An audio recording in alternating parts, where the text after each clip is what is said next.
Hello friends, welcome to competition billiards. मैं शांतनु कुमार आपके भरोसेमंद यूट्यूब चैनल कंपटीशन बिलियर्ड्स पे आप सभी का स्वागत करता हूं। तो आज हम देखेंगे 16 से 18 जून के करंट अफेयर। तो अभी तक चैनल को सब्सक्राइब नहीं किया तो चैनल को सब्सक्राइब कर लें और वीडियो को ज़्यादा से ज़्यादा शेयर करें ताकि सभी लोग देख सकें और सभी लोग जुड़ सकें। तो आइए देखते हैं आपका 16 से 18 जून के करंट अफेयर के पहले सवाल की ओर। कौन सा पेमेंट बैंक ने एमएसएमई के लिए सुरक्षा सैलरी अकाउंट सेवा की शुरुआत की है? तो आपके ऑप्शन रहे आइडिया पेमेंट्स बैंक, दूसरा ऑप्शन रहा जियो पेमेंट्स बैंक, तीसरा ऑप्शन रहा एयरटेल पेमेंट्स बैंक, चौथा ऑप्शन रहा नन ऑफ दिस। तो आपका आंसर हो गया Airtel payments bank. Airtel payments bank के सीईओ कौन है? अनुवर्ता विश्वास। इसका हेडक्वार्टर कहाँ है? तो न्यू दिल्ली में है। तो भारतीय एयरटेल इसकी पेरेंट ऑर्गेनाइजेशन है। स्थापना 2017 में हुई थी। इंडिया का पहला पेमेंट बैंक कौन है? तो इंडिया का पहला payment bank Airtel payment bank है। इंडिया में कितने पेमेंट बैंक है? तो इंडिया में 6 पेमेंट बैंक है। ये सब आपको जानकारी याद रखनी है। तो आगे आपको मैं बता दूं एमएसएमई के बारे में। MSME micro small and इंटरमीडियम enterprises, सूक्ष्म लघु एवं मध्यम उद्यम। सूक्ष्म इंटरप्राइजेस, सूक्ष्म लघु माइक्रो इंटरप्राइजेस 1 करोड़ रुपए के निवेश और 5 करोड़ रुपए के कारोबार वाले उद्योग को सूक्ष्म उद्योग कहते हैं, माइक्रो इंटरप्राइजेस जिसे इंग्लिश में बोलते हैं। और स्मॉल इंटरप्राइजेस लघु उद्योग 10 करोड़ रुपए के निवेश और 50 करोड़ रुपए के कारोबार वाले उद्योग को लघु इंटरप्राइजेस कहते हैं, स्मॉल इंटरप्राइजेस। और 50 करोड़ से 250 करोड़ के निवेश के कारोबार वाले के मध्यम उद्योग कहते हैं, मीडियम इंटरप्राइजेस। तो आइए चलते हैं दूसरे क्वेश्चन की ओर। तो यह रहा आपका दूसरा सवाल। हाल ही में कौन सी संस्था ने ई ऑफिस एप्लीकेशन लॉन्च किया है? तो ऑप्शन रहा सीबीडीटी, दूसरा ऑप्शन रहा सीबीआईसी, तीसरा ऑप्शन रहा सीआरपीएफ, चौथा ऑप्शन रहा नन ऑफ दिस। तो आइए देखते हैं आपके आंसर। तो आपका आंसर हो गया सीबीआईसी। तो सीबीआईसी का फुल फॉर्म क्या होता है? सीबीआईसी का full form central board of indirect taxes and customs. ये आपको याद रखना है, कहीं कहीं पे आपको पूछ देगा। और इसके अध्यक्ष कौन है? एम अजीत कुमार। तो आइए बढ़ते हैं दूसरे सवालों की ओर। तो आपका दूसरा सवाल रहा भारत का पहला gas trading platform Indian gas exchange किसने लॉन्च किया? दूसरा ऑप्शन, पहला ऑप्शन रहा नरेंद्र मोदी, दूसरा ऑप्शन रहा नरेंद्र सिंह तोमर, तीसरा ऑप्शन रहा राजनाथ सिंह, चौथा ऑप्शन रहा धर्मेंद्र प्रधान। तो आइए देखते हैं आपके आंसर। तो आपका आंसर हो गया धर्मेंद्र प्रधान। केंद्रीय पेट्रोलियम और प्राकृतिक गैस मंत्री धर्मेंद्र प्रधान है। आईजीएक्स पहला देशव्यापी ऑनलाइन डिलीवरी आधारित गैस ट्रेडिंग प्लेटफॉर्म है। तो आइए बढ़ते हैं और भी कुछ अलग अलग सवालों की ओर। तो ये रहा आपका दूसरा सवाल। हीरा सिंह राणा कौन थे जिनका हाल ही में निधन हुआ? ऑप्शन रहा क्रिकेटर, दूसरा ऑप्शन रहा लेखक, तीसरा ऑप्शन रहा लोक गायक, चौथा ऑप्शन रहा नन ऑफ दिस। तो आइए देखते हैं आपके आंसर। तो आपका आंसर हो गया लोक गायक। ये उत्तराखंड के थे। उत्तराखंड के लोकप्रिय गायक में से एक थे हीरा सिंह राणा, जिनका हाल ही में निधन हो गया। तो आइए देखते हैं कुछ और सवालों की ओर। तो आपका सवाल रहा हाल ही में कौन से देश को जीपीएआई में बतौर संस्थापक सदस्यता मिली है? भारत, जापान, सिंगापुर, इनमें से कोई नहीं। तो आंसर हो गया आपके भारत। इसका उद्देश्य, जीपीआई का उद्देश्य है जिम्मेदारीपूर्ण विकास और मानवाधिकारों समावेशन और आर्थिक विकास में उपयोग का मार्गदर्शन करना। तो आइए बढ़ते हैं कुछ और सवालों की ओर। तो आपका सवाल रहा अमेरिकी साइन एकेडमी ने स्नातक की उपाधि प्राप्त करने वाले सिख महिला कौन बनी? तो आपका ऑप्शन रहा राजीव टोपनो, दूसरा ऑप्शन रहा सुनीता, तीसरा ऑप्शन रहा अनमोल नारंग, चौथा ऑप्शन रहा निधि चौटाला। तो आइए चलते हैं आपके आंसर की ओर। तो आपका आंसर रहा अनमोल नारंग, जो कि अमेरिकी साइन एकेडमी से स्नातक की उपाधि प्राप्त की है हाल ही में। वो सिख है अनमोल नारंग। तो आइए देखते हैं आपके आंसर आपके क्वेश्चन की ओर, अगले क्वेश्चन की ओर। हाल ही में नारोजी पाइनोरियर ऑफ इंडिया नेशनलिज्म पुस्तक किसके द्वारा लिखी गई है? तो ऑप्शन रहे राजीव कुमार, दूसरा ऑप्शन रहा चेतन भगत, तीसरा ऑप्शन रहा दिनयार पटेल और नन ऑफ दीज। तो आइए देखते हैं आपके आंसर की ओर। तो आपका आंसर हो गया दिनयार पटेल। तो नारोजी पाइनोरियर ऑफ इंडिया के बारे में आपको कुछ बता दूं। विश्वकालीन भारत के एक पारसी बुद्धिजीवी, कपास के व्यापारी एवं सामाजिक नेता थे। उन्हें भारत का वयोवृद्ध पुरुष, grand old man of India भी कहा जाता था। तो आइए बढ़ते हैं कुछ और सवालों की ओर। तो आपका सवाल रहा, विश्व मरुस्थलीकरण एवं सुरक्षा रोकथाम दिवस कब मनाया गया? तो आपका ऑप्शन रहा 15 जून, दूसरा ऑप्शन रहा 17 जून, तीसरा ऑप्शन रहा 14 जून, चौथा ऑप्शन रहा 16 जून। तो आइए देखते हैं आपके आंसर। तो आपके आंसर हो गए 17 जून को यह मनाया जाता है विश्व मरुस्थलीकरण एवं सूखा रोकथाम दिवस, 17 जून को मनाया जाता है। तो आइए देखते हैं आपके अगले सवाल की ओर। तो आपका सवाल रहा, भारत एवं सुरक्षा परिषद की अस्थायी सदस्य वर्ष 2020-21 कितने बार चुना गया? तो ऑप्शन रहा दूसरी बार, चौथी बार, आठवीं बार, पांचवी बार। तो आप अपना आंसर बताएं। तो आपका आंसर हो गया आठवीं बार। यह कितने कार्यकाल के लिए चुना जाता है? तो 2 साल कार्यकाल के लिए यह चुना जाता है। अस्थायी सदस्य कब कब रहा है? तो पहली बार 1950 से 1951, 1967 टू 1968, 1972 टू 1973 और चौथी बार 1977 टू 78 एंड पांचवी बार 1984 to 85 and Chhathi bar 1991 to 1992 and सातवीं बार 2011 टू 2012 और आठवीं बार अभी क्या हुआ 2021 और 22। 10 साल के बाद ये सीट इंडिया को मिली है। बहुत इंपॉर्टेंट बात है, तो आपको याद रखें, आप इसे याद रखें, कहीं पे आपको मिल जाएगा क्वेश्चन में। तो अब मैं आपको कुछ यूनाइटेड नेशन के बारे में बता दूं। तो यूनाइटेड नेशन की स्थापना कब हुई थी? तो यूनाइटेड नेशन की स्थापना 1945 में हुई थी। 2020 में 75वीं एनिवर्सरी मनाई जा रही है। यूनाइटेड नेशन के टोटल मेंबर कितने हैं? तो 193 मेंबर कंट्री हैं। तो आइए बढ़ते हैं कुछ और सवालों की ओर। तो ये रहा आपका अगला सवाल। तो आपका रहा, चीनी सेवा से खूनी झड़प होने के बाद सरकार ने आर्मी, नेवी और एयरफोर्स की तैनाती कौन सी जगह पर बढ़ा दी है? ऑप्शन रहा हिंद महासागर और LAC, तीसरा ऑप्शन LAC, चौथा ऑप्शन नन ऑफ दिस। तो आप अपना आंसर बताएं। तो आपका आंसर हो गया हिंद महासागर और LAC। तो जैसे कि जानते हैं कि अभी चीन और भारत में कुछ अच्छे वातावरण नहीं चल रहे हैं, दोनों तरह से लड़ाइयाँ चल रही हैं। तो लद्दाख के गैलवान गली में हमारे 20 जवान शहीद हुए, कुछ चाइना के भी हुए, इसलिए सभी आर्मी तैनात हैं, एयरफोर्स को अलर्ट किया गया है। डिफेंस मिनिस्टर राजनाथ सिंह ने सभी को आदेश दिया है कि सभी लोग अलर्ट पे रहें। तो आइए बढ़ते हैं कुछ और सवालों की ओर। तो ये रहा आपका सवाल, कौन सा हाईवे आम लोगों के लिए बंद कर दिया गया है चीन भारत के बीच हुई खूनी झड़प के बाद? तो ऑप्शन रहा Srinagar Leh highway, Kashmir Leh highway, Jammu Leh highway, none of this. तो आप अपना आंसर बताएं। तो आपका आंसर हो गया श्रीनगर लेह हाईवे। श्रीनगर लेह हाईवे को अभी बंद कर दिया गया है खूनी झड़प के बाद। 15 जून को घटना हुई थी, 16 जून को श्रीनगर लेह हाईवे को और वहाँ के मोबाइल फ़ोन को भी बंद कर दिया गया है। तो आइए बढ़ते हैं कुछ और सवालों की ओर। तो आपका सवाल रहा, 14 जून को लेफ्टिनेंट जनरल राजमोहन बोरा का कोविड-19 से निधन हो गया, उन्हें कौन सा सम्मान दिया गया था? पहला महावीर चक्र, दूसरा भारत रत्न, तीसरा ऑप्शन वीर चक्र, चौथा ऑप्शन नन ऑफ दीज। तो आइए देखते हैं आपका आंसर। तो आपका आंसर हो गया महावीर चक्र। देश का दूसरा सबसे बड़ा वीर चक्र होता है महावीर वीर चक्र, और पहला क्या होता है? परमवीर चक्र। और दूसरा महावीर चक्र ये इन्हें कब दिया गया था? 1972 में इन्हें महावीर चक्र दिया गया था। किन्हें दिया गया था? लेफ्टिनेंट जनरल राजमोहन बोरा को, जिनका कोविड-19 से निधन हो गया। तो आइए बढ़ते हैं कुछ और सवालों की ओर।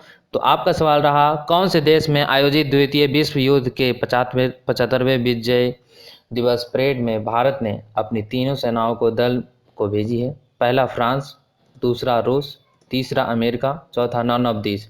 तो आइए देखते हैं आपके आंसर। तो आपका आंसर हो गया रूस। तो आइए मैं आपको रूस के बारे में कुछ बता दूं। रूस पूर्वी यूरोप और उत्तर एशिया में स्थित एक विशाल आकार वाला देश है। आकार की दृष्टि से यह भारत का 5 गुना से भी अधिक है। यहाँ के राष्ट्रपति कौन है? यहाँ के राष्ट्रपति व्लादिमीर पुतिन है। और यहाँ की राजधानी क्या है? यहाँ की राजधानी मॉस्को। और यहाँ मुद्रा क्या है? रूसी रूबल। तो आइए बढ़ते हैं कुछ और सवालों की ओर।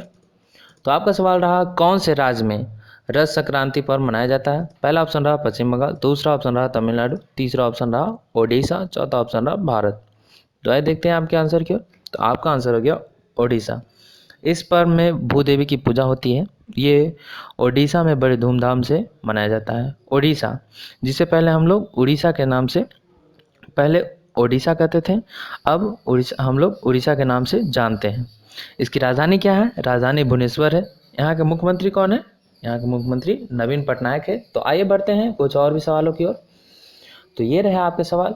कैबिनेट के कारण स्थगित हुआ यूएस ओपन का अब कब आयोजित करने की मंजूरी दी गई है? 22 अगस्त से 14 सितंबर, 24 अगस्त से 13 सितंबर, 21 अगस्त से 3 सितंबर, 20 अगस्त से 12 सितंबर। तो आइए देखते हैं आपके आंसर। तो आपका आंसर हो गया 24 अगस्त से 13 सितंबर। ये न्यूयॉर्क में होगा। न्यूयॉर्क अमेरिका का सबसे बड़ा और प्रमुख नगर है। न्यूयॉर्क के गवर्नर कौन है? एंड्रियो कुआमो। ये आपको याद रखना है। न्यूयॉर्क के गवर्नर कौन है? एंड्रियो कुआमो। तो आइए बढ़ते हैं कुछ और सवालों की ओर। हाल ही में कौन से देश का विदेशी मुद्रा भंडार पहली बार कहां तक पहुंच गया? ऑप्शन रहा भारत, दूसरा ऑप्शन रहा चाइना, तीसरा ऑप्शन रहा अमेरिका और इनमें से कोई नहीं। तो आप अपना आंसर बताएं। तो आपका आंसर हो गया भारत। ऐसी पहली बार हुआ है कि भारत का फॉरेक्स रिजर्व 500 अरब डॉलर से पार पहुंचा है। दुनिया में सबसे ज़्यादा विदेशी भंडार वाले देश में भारत का अब 5वां स्थान है। तो टॉप पे कौन है? तो टॉप पे चाइना है। विदेश मंत्री हमारे कौन है? तो सुब्रमण्यम जयशंकर। आपको याद रखना है हमारे विदेश मंत्री कौन है? सुब्रमण्यम जयशंकर। तो आइए बढ़ते हैं कुछ और सवालों की ओर। तो ये रहा आपका अगला सवाल। नासा के मानव अंतरिक्ष उड़ान मिशन की पहली महिला प्रमुख के रूप में किन्हें नियुक्त किया गया है? तो आपका ऑप्शन रहे कैथी सूलेवाल, दूसरा ऑप्शन रहा राजीव टोपनो, तीसरा ऑप्शन रहा कैथी लाइडस, चौथा ऑप्शन रहा इनमें से कोई नहीं। तो आइए आपके आंसर देखते हैं। तो आपके आंसर हो गए कैथी लाइडस। नासा के बारे में बता दूं। नासा का फुल फॉर्म क्या होता है?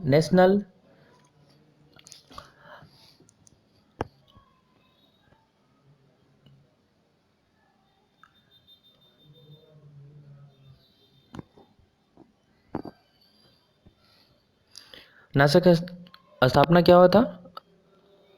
नेशनल नासा का फुल फॉर्म क्या हो गया? National aeronautics and space administration. इसकी स्थापना कब हुई थी? इसकी स्थापना 1958 में हुई थी। इसका हेडक्वार्टर कहाँ है? वाशिंगटन। इसका हेडक्वार्टर कहाँ है? तो इसका हेडक्वार्टर वाशिंगटन में है। इसके अध्यक्ष अभी कौन है? जिम बरिस्टीन। इसका मोटो क्या है? For the benefit of all. तो आइए बढ़ते हैं कुछ और सवालों की ओर। तो ये रहा आपका सवाल। कौन से सुरक्षा बलों की वर्दी को कीटाणु रहित रखने के लिए जर्मी क्लीन नाम से सैनिटाइजिंग चैम्बर विकसित की है? पहला ऑप्शन रहा एनटीपीसी, दूसरा ऑप्शन रहा सीआरपीएफ, तीसरा ऑप्शन रहा एयरफोर्स, चौथा ऑप्शन रहा डीआरडीओ। तो आपका आंसर हो गया डीआरडीओ। डीआरडीओ का फुल फॉर्म क्या होता है? Defence research and development organisation, जो कि आपको याद रखना है। कहीं कहीं पे आपको मिल जाएगा, कहीं भी आपको कंपटीशन में पूछ सकता है। इसकी स्थापना क्या हुई थी? स्थापना इसकी 1958 में हुई थी। इसका हेडक्वार्टर कहाँ है? हेडक्वार्टर न्यू दिल्ली में है। यहाँ के चेयरमैन कौन है डीआरडीओ के? तो जी सतीश रेड्डी। इसका मोटो क्या है? Strength and origin in science, बल से मूल विज्ञान। तो आइए बढ़ते हैं कुछ और सवालों की ओर। तो आपका सवाल रहा, हाल ही में कौन से बैंक ने इंस्टा फ्लेक्सिकैश नाम का एक ओवरड्राफ्ट सुविधा शुरू की है? पहला ऑप्शन रहा एसबीआई, दूसरा ऑप्शन रहा एचडीएफसी, तीसरा ऑप्शन रहा आईसीआईसीआई, चौथा ऑप्शन रहा कोटक महिंद्रा। तो आइए देखते हैं आपके आंसर। तो आपके आंसर हो गए आईसीआईसीआई। तो ICICI का फुल फॉर्म क्या हो गया? Industrial credit and investment crop of India. इसका हेड क्वार्टर कहाँ है? तो इसका हेड क्वार्टर मुंबई में है। इसका टैगलाइन क्या है? हम है ना, ख्याल आपका। यहाँ के MD CEO कौन है? तो MD CEO संदीप बख्शी हैं। तो आइए बढ़ते हैं कुछ और सवालों की ओर। तो ये रहा आपका दूसरा सवाल। हाल ही में कोविड-19 का पता लगाने के लिए कितने लक्षणों को जोड़ दिया गया? तो ऑप्शन रहा 4, 5, 3 और 2। तो जल्दी जल्दी आप अपना आंसर बताएं। तो आपका आंसर हो गया 2। 2 और लक्षण जोड़ दिए गए हैं कोविड-19 को पता लगाने के लिए। पहले से ही 5 लक्षण थे। पहले से 5 लक्षण कौन थे? बुखार, खांसी, सर्दी, शरीर दर्द, सर दर्द, सांस लेने में तकलीफ होना। और अभी जो 2 लक्षण जोड़े गए हैं वो क्या है? वो है पहला गंध की कमी, दूसरा स्वाद की कमी। ये 2 चीज़ों को जोड़ दिया गया है पता लगाने के लिए। पहले से 5 थे, अब 2 और जोड़ दिया गया है कोविड-19 को पता लगाने के लिए। तो दूसरा सवाल आपका रहा अटॉर्नी जनरल के वेणुगोपाल का कार्यकाल कितने वर्ष के लिए बढ़ाया गया? पहला 4 वर्ष, दूसरा 2 वर्ष, तीसरा 5 वर्ष, पहला 1 वर्ष। तो आप अपना आंसर बताएं। तो आपका आंसर हो गया 1 वर्ष।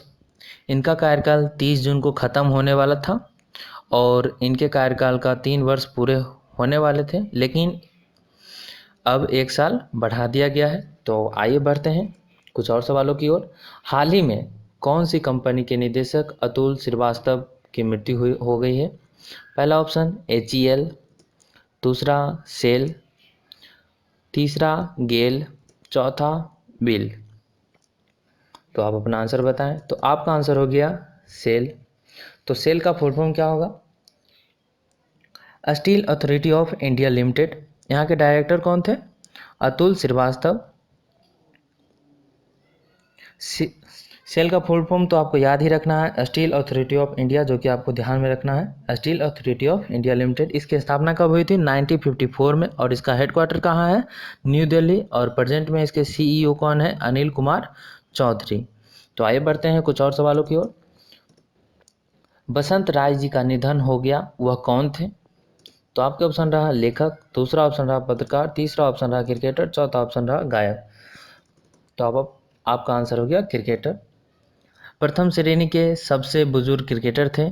अभी 100 साल की उम्र में इनका निधन हो गया। तो आइए बढ़ते हैं कुछ और सवालों की ओर। तो आपका सवाल रहा हाल ही में कौन से देश के पूर्व स्वास्थ्य मंत्री मोहम्मद नसीम का मृत्यु हो गई? तो ऑप्शन रहे इराक, दूसरा ऑप्शन रहा अमेरिका, तीसरा ऑप्शन रहा चीन, चौथा ऑप्शन रहा बांग्लादेश। तो आइए देखते हैं आपके आंसर। तो आपका आंसर हो गया बांग्लादेश। तो बांग्लादेश की कैपिटल कहाँ है? बांग्लादेश की कैपिटल ढाका है। यहाँ की करेंसी टका है। प्रेसिडेंट यहाँ के कौन है? अब्दुल हमीद है। ये सब आपको याद रखना है। और प्राइम मिनिस्टर यहाँ के कौन है? तो प्राइम मिनिस्टर यहाँ के शेख हसीना है। तो ये सब आपको इन्फॉर्मेशन याद रखने हैं। तो आइए बढ़ते हैं हमारे कुछ और सवालों की ओर। तो आपके सवाल रहे हाल ही में भारत के कौन से देश के स्वास्थ्य मंत्री जेमी वान ली चैन कोविड-19 की वजह से इस्तीफा दे दिया है? तो ऑप्शन रहा अमेरिका, दूसरा चीन, तीसरा चिली, चौथा ऑप्शन रहा इटली। तो आइए देखते हैं आपके आंसर। तो आपके आंसर हो गए चिली। चिली की कैपिटल कहाँ है? तो चिली की कैपिटल सनेटेगा है। चिली की करेंसी क्या है? चिली की करेंसी चिली पैसा है। यहाँ के प्रेसिडेंट कौन है? यहाँ के प्रेसिडेंट सेबिस्टियन पेनेरा है। ये सब आपको इन्फॉर्मेशन याद रखना है। तो आइए बढ़ते हैं कुछ और सवालों की ओर। तो आपका सवाल रहा हाल ही में world elders abuse awareness day कब मनाया गया? WED इसे शॉर्ट में बोलते हैं, world elders abuse awareness day. तो पहला ऑप्शन रहा 12 जून, दूसरा ऑप्शन रहा 14 जून, तीसरा ऑप्शन रहा 15 जून, चौथा ऑप्शन रहा 13 जून। तो 15 जून को world elders abuse awareness day मनाया गया। शॉर्ट में इसका फुल फॉर्म आपको याद रखना है, world elders abuse awareness day. और इसका शॉर्ट में क्या हो गया? WEAAD। तो इसलिए ये मनाया जाता है कि बुजुर्ग पे अत्याचार ना हो, इसलिए हम लोग ये 15 जून को मनाते हैं। और 15 जून को और भी क्या था? 15 जून को ग्लोबल विंड डे भी हम लोग मनाते हैं। तो विंड क्या है? तो विंड नॉन कन्वेंशनल एनर्जी है। एनर्जी 2 प्रकार के होते हैं, कन्वेंशनल और नॉन कन्वेंशनल। तो कन्वेंशनल एनर्जी में कौन हो गया? पेट्रोल, डीजल, कोयला, etc। कन्वेंशनल एनर्जी में क्या होता है कि एक बार आप उसको यूज कर लें तो उसे दोबारा यूज नहीं कर सकते हैं, जैसे में पेट्रोल, डीजल, कोयला हो गया। और नॉन कन्वेंशनल एनर्जी में क्या हो गया? Solar energy, wind energy, water energy, ये सब हमारे हो गए नॉन कन्वेंशनल एनर्जी। उसमें से विंड भी हमारा है। तो विंड, ग्लोबल विंड डे हम लोग 15 जून को मनाएं। तो आपको ये भी याद रखना है कि कितने प्रकार की एनर्जी है। तो 2 प्रकार की एनर्जी है, कन्वेंशनल एनर्जी और नॉन कन्वेंशनल एनर्जी। तो इसी तरह हमारे चैनल पे बने रहें। तो आज के लिए इतना ही। तो उम्मीद करता हूँ कि आज का लेक्चर आपको अच्छा लगा हो, आज का करेंट अफेयर आपको पसंद आया होगा। तो वीडियो अच्छा लगा है तो लाइक करें, शेयर करें, सब्सक्राइब करें। धन्यवाद।